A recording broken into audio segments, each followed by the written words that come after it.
Hi అండి, welcome to our channel. ఈరోజు వీడియోలో కొన్ని కిచెన్ టిప్స్ చూద్దాము. ముందుగా క్లినిక్ పర్పస్ కోసం కుంకుడుకాయలతో ఏం చేయాలో చూద్దాము. ఒక గుప్పుడు కుంకుడుకాయలు తీసుకుని వేడి నీటిలో నానబెట్టుకోవాలి.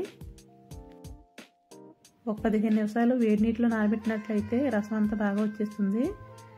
లేదా పగలగొట్టినా కానీ కుంకుడుకాయలు పగలగొట్టి గింజ తీసేస్తే అప్పుడు కూడా వెంటనే రసం తీసేసుకోవచ్చు. ఇప్పుడు ఒకసారి మెత్తగా పిసికేసిన తర్వాత ఒక జాలిగరిటలో వేసుకుని వడగట్టేసుకున్నామంటే కుంకుడు రసం అంతా కిందకి వెళ్ళిపోతుంది, తుక్క అంతా పైన ఉండిపోతుంది.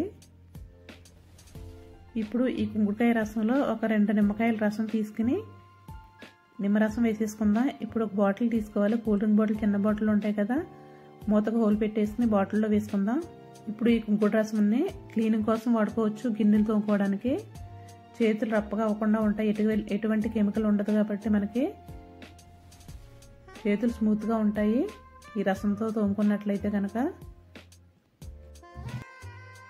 మనకి రోజు ఎంత లిక్విడ్ పడుతుందో అంత తీసేసుకుని కనమాది ఫ్రిడ్జ్లో స్టోర్ చేసుకోవాలి. అలాగే నాన్ వెజ్ వండిన పాత్రలు కూడా తోమినా కూడా స్మెల్ పోకుండా ఉంటుంది కదా, అలాంటిదప్పుడు కూడా ఈ లిక్విడ్ వేసి క్లీన్ చేసినట్లయితే మంచి స్మెల్ వస్తుంది. నిమ్మరసం వేసాం కదా. అలాగే మనం హ్యాండ్ వాష్లో కూడా వాడుకోవచ్చు. అలాగే ఎక్కువ స్టోర్ చేసుకున్నట్లయితే హెడ్ బాత్ కూడా వాడుకోవచ్చు. నిమ్మకాయ వేసాం కాబట్టి డాండ్రఫ్ కూడా లేకుండా ఉంటుంది. తర్వాత టిప్ ఏంటో చూద్దాం.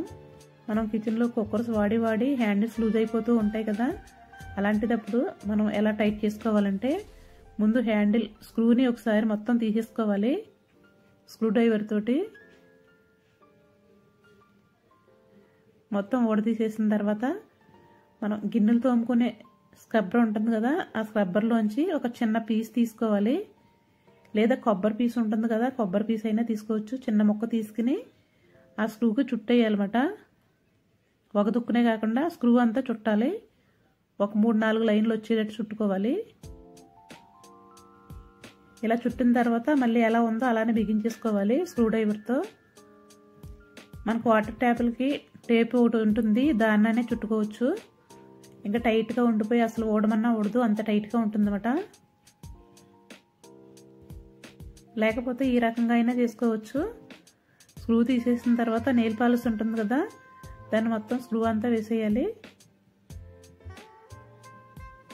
ఇలా వేసేసిన తర్వాత ఆరిపోయిన తర్వాత మనం ఎప్పుడులా బిగించేసుకున్నామంటే చాలా టైట్గా ఉండి ఊడకుండా ఉంటుందన్నమాట. ఎన్నాళ్ళు అవునా ఊడదు. మరి ఇప్పటి వరకు లైక్ చేయకపోతే ప్లీజ్ మన ఛానల్కి ఒక లైక్ చేసి సపోర్ట్ చేయండి.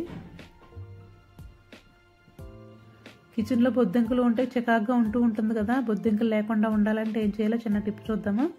మనం దేవుడి దగ్గర వెలిగించుకునే 2 అగరపుల్లలు తీసుకుని ఇలా చపాతీకి వరత ఇలా కొట్టామంటే మొత్తం వచ్చేస్తుంది. తర్వాత ఇలా పొడవంతా తీసేసుకున్న తర్వాత ఒక 4-5 కర్పూరం బిళ్ళలను తీసుకోవాలి. ఇవి ఎలాగో మన ఇంట్లోనే ఉంటాయి కాబట్టి పూజ కొనుక్కుంటాం కాబట్టి వేరే పని గట్టిగా కొనక్కర్లొద్దు. మనం వారానికి 2 సార్లు ఇలా చేసినట్లయితే బొద్దింకలు అనేవి ఉండవు అసలు.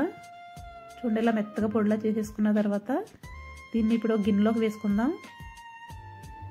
దీనిలోకి ఇప్పుడు ఒక 1/2 టీ స్పూన్ వరకు బేకింగ్ సోడా వేసుకుందాం. వంట సోడా కూడా బాగా పనిచేస్తుంది, బొద్దింకలు రానివ్వకుండా చేస్తుంది. ఈ 3 కలిపి వేసుకుని ఇప్పుడు దీనిలో కొంచెం వాటర్ వేసుకుందాం. ఎక్కడైనా ఇలా డ్రైగా చల్లుకోవాలన్నా చల్లుకోవచ్చు. ఇలా వాటర్ వేసేసుకున్న తర్వాత ఒకసారి బాగా కలిపి వేసుకుని ఒక కాటన్ తీసుకోవాలి, లేదా టిష్యూ పేపర్ అన్నా తీసుకోవచ్చు. చిన్న చిన్న బాల్స్ కింద చేసుకుని ఈ వాటర్లో ముంచేసుకోవాలి.